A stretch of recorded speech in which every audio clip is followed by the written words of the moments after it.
Regardons le verbe appeler. Appeler. Je, tu, il, elle, on, nous, vous, il pluriel et elle pluriel. Très bien, on va éliminer le ER, mais attention à la prononciation. On va dire j'appelle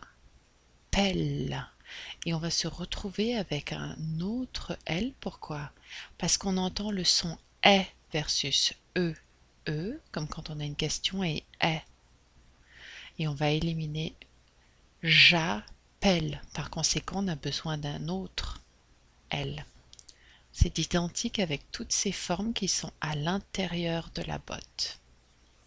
On va les regarder.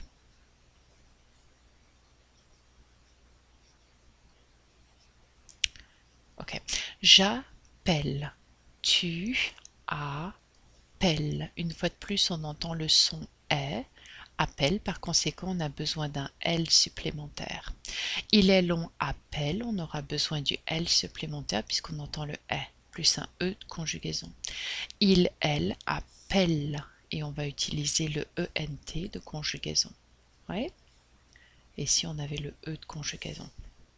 Très bien. Écoutons la prononciation de la forme du nous et du vous. Nous appelons. Appelle, appelle, appelle, appelle, est, appelons. Ça ressemble à l'infinitif qui était appeler. C'est identique avec la forme du vous. Vous appelez versus appelle. Par conséquent, on se retrouve avec la structure de la botte. Vous vous souvenez, la botte? À l'extérieur de la botte, la forme du verbe correspond à l'infinitif. C'est vrai pour nous, c'est vrai pour vous.